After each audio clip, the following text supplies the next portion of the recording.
Oh, we're halfway through this shitty show. How it's not fucking time cap counting. No, though. Episode 6 was shit. What about this episode? This is Cave of Vinca, as you can see in the title. I actually had I had some hope for this. I actually had some hope for this one because this at least is doing something different. Most of the episodes typically fall into the category of life, school, and all that shit, but all that stuff. But Cave of Vinca is a full-on adventure plot. The characters are at least given an actual motive that has danger and they must overcome using their strength. And I gotta say, this isn't even that bad. Our main leads have to travel deep into the depths of a dungeon in order to find magical healing water, which puts them against several monsters and other trials. It's one episode that actually gets into the action. It's even a point where they're showing some blood, not enough to justify an MA rating.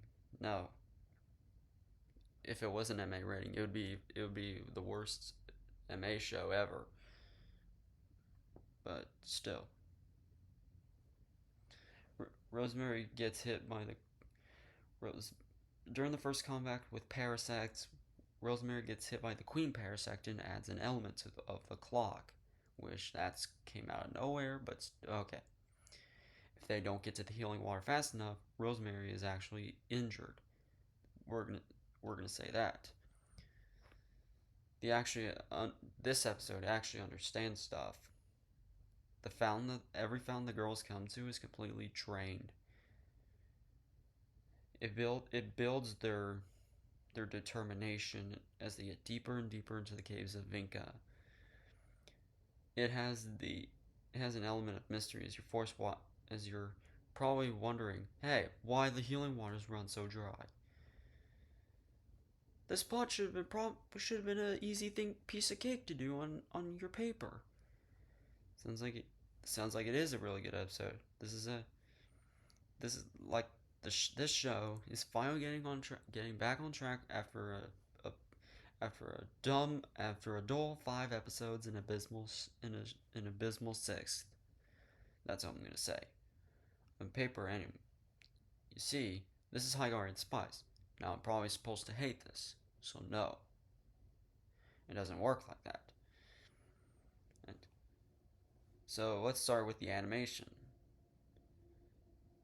I wouldn't be commenting. I wouldn't. I'm not gonna be like too hard on the animation here, but it's almost like the episode's one's animation. It has our first year guardians proudly parading toward the cave of Vinca. While they're doing that, and we see townspeople in the background. The crowds, they look atrocious. Thought the animation was gonna go good. That's one flaw of this. They're Everyone doesn't even have a face. They're completely animation. They don't even have a face. They don't even have faces. It's so stupid. They're completely different style from the Guardians. They're just clones everywhere. Not Star Wars Attack of the Clones. No.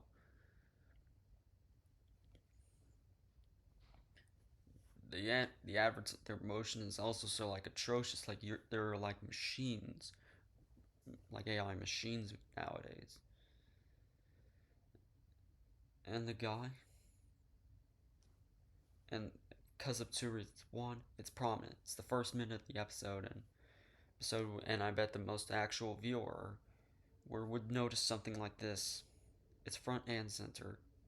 This is not something you have to scan the background for. And for not, it's also uncanny as well. You can't not notice it. And and the other reason is it's important for action. The fight with the parasites reminds me of fights in a lot of like fights in those Superman cartoons, and not just because Sage is using censored approved laser beams. That's actually something. It's actually That's actually kind of impressive. She was able to use them. Happens so quickly though, which gets it more confusing. The animation does get better and better in this episode, but the problem is most of the action happens in the first half of the episode. The second half is just the characters sitting around do nothing. The only actual fights in the second half of the episode is which he's dialing with his diamond golems, which they cannot lay a scratch on. It quickly becomes apparent that whatever they do isn't going to work on them because diamonds aren't elements. While I have to say this, it's one of the most engaging fights in the series. The characters are that is if we actually see the final battle. The characters are in actual danger. The soundtrack fits nicely, and the solution actually makes sense, and it doesn't have as many of these fake blood splatters, which actually helps the intermission. Despite the confusing meaning, not trying to be HGS High Guardian Spice can fix some things here. Like the ticking clock is a good idea. The fact that one of our main characters could get killed off is a true way to get tension, drama, and conflict. So how do they do this? Once again, it comes down to the acting, the voice acting. It's atrocious. Rosemary's actress tries to play wooziness and derision. She she's like ill or something. Not like she has a gash in her side. It don't fit her. Hmm. I get that delirium is part of a blood loss, but we don't see Rosemary cry or scream in pain. It's what you're supposed to do, actually. She's also moving quite a lot for someone who's dying of blood loss. And she's like acting like nothing's happening. That's so stupid.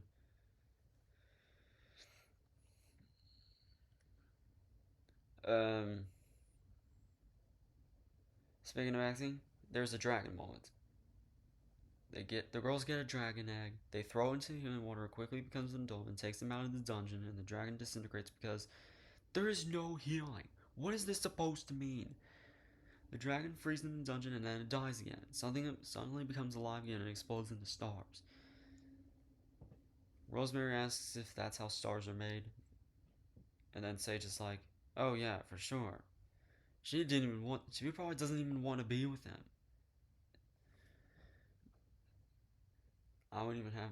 I would have no idea, but tell you true, I wouldn't trade this. I wouldn't trade this one for It's not those it's so bad it's good parts of it.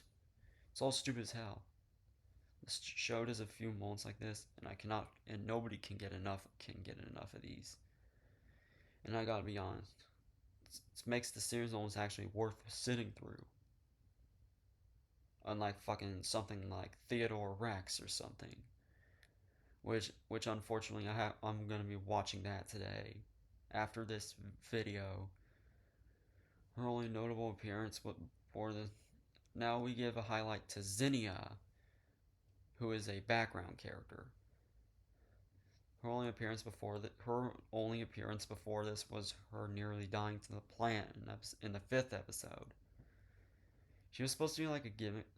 Think she was supposed to be like a one of those characters like Parnell or Slime Boy or something like that, where her stuff was nearly dying all the where she was literally nearly dying all the time.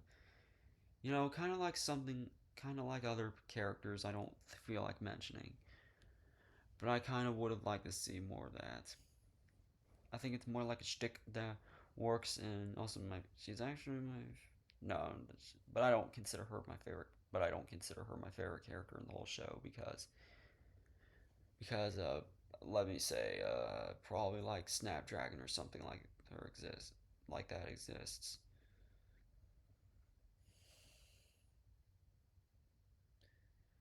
And that's another character you like. Can you actually go imagine if could you imagine like something like Harry Potter going, "Oh my god, we're teenagers. We could actually fucking die here." One of the things that makes me one of the main things that makes me obsessed with this series is because it is full of potential, like people say it is. Covered a lot of it. I've covered. There are worse shows like I've suffered through worse shit like this, like Problem Solvers, Sanjay and Craig, adult party cartoon, the Ren and Stimpy from Ren and Stimpy, by the way. And with them, they couldn't work. They couldn't have. They didn't have. They didn't work. It's just with High Guardian Spice, there's actually a lot of with a lot of pieces that have something going for them. It's just the show just doesn't want to use them so often. So that theme song is god awful. Now, don't you want to tell me more about Vinca? So we get Vinca, like she liked to crash parties, turn her sewers and wine and drink them. What? Is she a maid? Is she real? Is she a myth?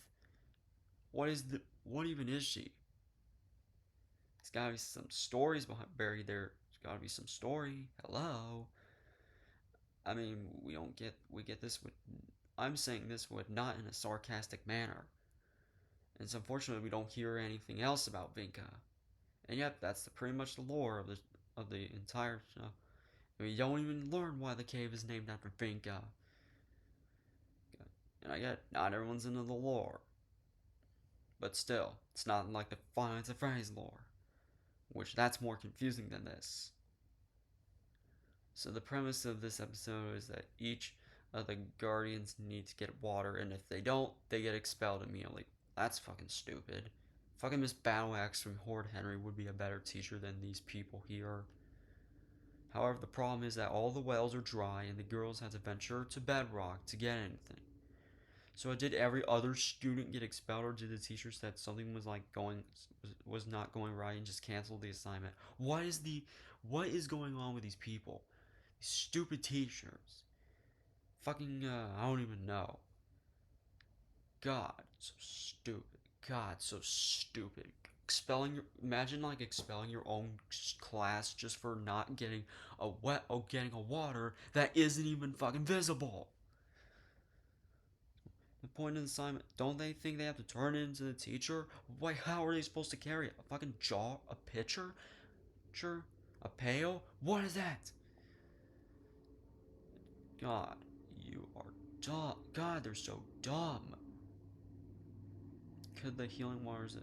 Times thinks that healing waters could heal a tree.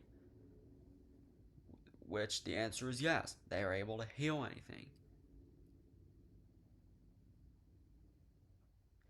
And it's not... And actually Parsley is such an idiot in this episode. That's all I'm going to say that. And God, and why the hell at the second part of the thing, why are they just sitting around a magical pond? You're gonna live long enough to experience the death in the universe. So no, what the hell? So they have the immortality. That's so stupid. Anyways, that's all I'm gonna say. Hey, that's pretty much reviewed enough of this. So overall conclusion, this is probably my favorite episode in the whole show, except despite this having flaws, like why are the like in the second act, why are the people just sitting around in a pond do nothing? It's so stupid, and some of the characters were absolutely idiotic, mainly the teachers. Anyways, I'm gonna give this an 8 out of 10 or an A minus. See you in the next episode, and it's on my birthday month too.